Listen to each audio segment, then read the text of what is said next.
بسم اللہ والحمدللہ والصلاۃ والسلام علیک یا رسول اللہ صلی اللہ تعالی علیہ وسلم۔ آج ہم بیان کریں گے کہ نماز میں یا بیرون نماز، نماز کے اندر یا نماز کے باہر کوئی وسوسہ پیدا ہو جائے تو ہمیں کیا کرنا چاہیے اور کیا پڑھنا چاہیے۔ اس حوالے سے ہمارے نبی صلی اللہ تعالی وسلم نے ہمیں کیا تعلیم فرمائی ہے۔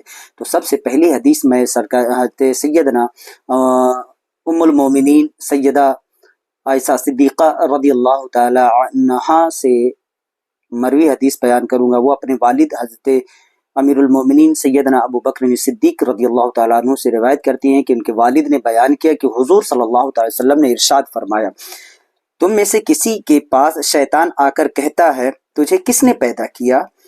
تو وہ جواب دیتا ہے اللہ نے۔ شیطان کہتا ہے پھر اللہ کو کس نے پیدا کیا؟ جب تم میں سے کوئی ایسا وسوسہ پائے، تمہارے اندر ایسا وسوسہ پیدا ہو تو کہے آمنت باللہ و رسولہ، کہ میں اللہ اور اس کے رسول جل وعلا صلی اللہ تعالی علیہ وسلم پر ایمان لایا۔ فَإِنَّكَ ذَلِكَ يَذْهَبُ عَنْهُ، تو فرماتے کہ تو یہ کہنے سے وہ وسوسہ یا شیطان دور ہو جائے گا۔ سبحان اللہ۔ اور حضرت امیر المومنین عثمان بن عفان رضی اللہ تعالی عنہ سے روایت ہے، انہوں نے کہا کہ میری تمنا تھی کہ رسول اللہ صلی اللہ علیہ وسلم کوئی ایسی چیز پوچھیں جو ہمیں ان وسوسوں سے نجات دے، ان وسوسوں سے نجات دے جو شیطان ہمارے دلوں میں ڈالتا ہے۔ تو حضرت امیر المومنین ابو بکر صدیق رضی اللہ تعالیٰ عنہ نے فرمایا میں نے اس بارے میں آپ صلی اللہ علیہ وسلم سے سوال کیا تھا تو آپ نے فرمایا تمہیں اس سے وہی چیز نجات دے سکتی ہے جس کے کہنے کا حکم میں نے اپنے چچا ابو طالب کو دیا تھا۔ سبحان اللہ، سبحان اللہ۔ فرماتے ہیں کہ میں نے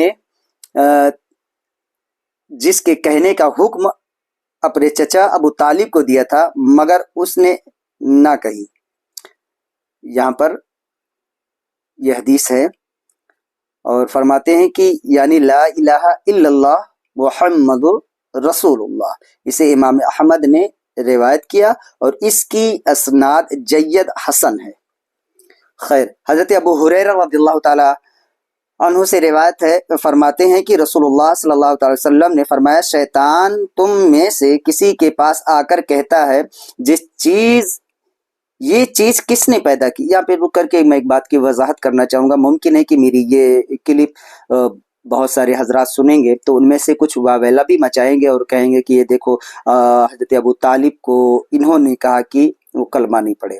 تو میں آپ کے علم میں یہ بات لا دینا چاہتا ہوں کہ یہ میری اپنی تخریج نہیں ہے بلکہ اسے امام احمد نے روایت کیا ہے، اور محدثین شارحین حدیث کہتے ہیں کہ اس کی اسناد جو ہے وہ جید ہے اور حسن ہے، جید حسن ہے، جو حضرت ابو طالب کی تعلق سے یہ حدیث اوپر گزری۔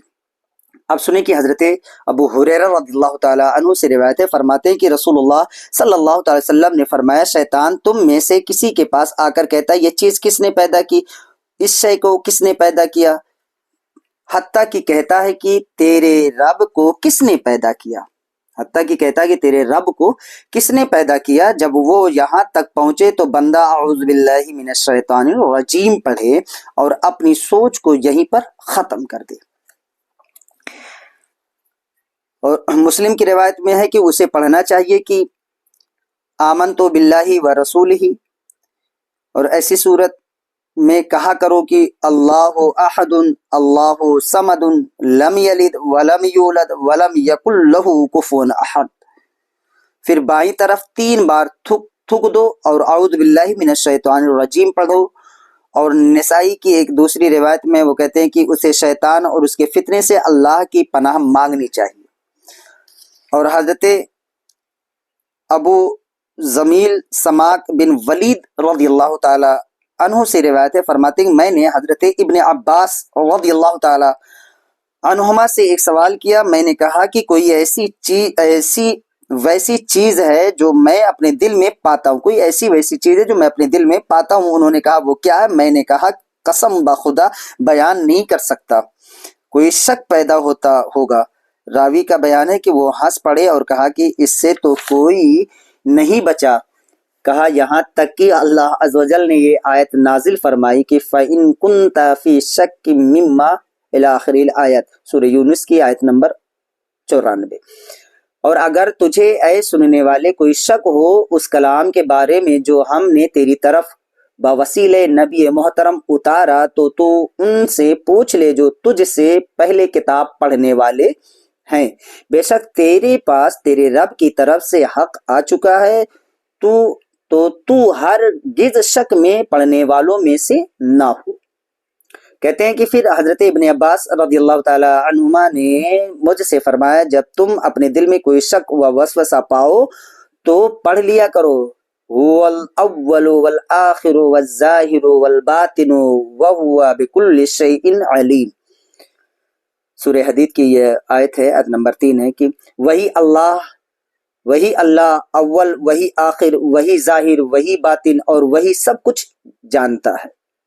حضرت عثمان بن عاص رضی اللہ تعالی عنہ سے روایت ہے، وہ نبی اکرم صلی اللہ تعالی وسلم کی خدمت اقدس میں حاضر ہوئے اور عرض کیا یا رسول اللہ صلی اللہ تعالی وسلم، شیطان میرے اور نماز اور قرات میں حائل ہو جاتا ہے، یعنی ہم جب نماز پڑھتے ہیں تو میرا ذہن کہیں اور چل جاتا ہے، شیطان وسوسے ڈالتا ہے، جب ہم قرات تلاوت کر رہے ہوتے ہیں تب بھی شیطان وسوسے ڈال رہا ہوتا ہے، تو مجھے شک میں ڈالتا ہے، کیا کروں؟ تو رسول اللہ صلی اللہ علیہ وسلم نے فرمایا یہ وہ شیطان ہے جسے خنزب کہا جاتا ہے، جب اسے محسوس کرو تو اعوذ باللہ کہو اور اپنی بائیں جانب تھک دو۔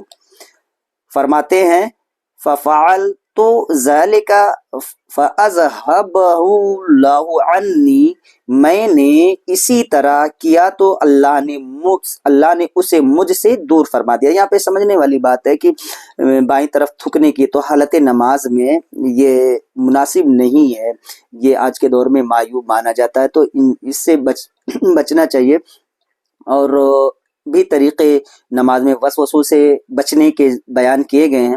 انشاءاللہ تعالیٰ وہ باتیں جب اگلی گفتگو میں آئیں گی تو میں ان موقع پہ اسے ذکر کروں گا۔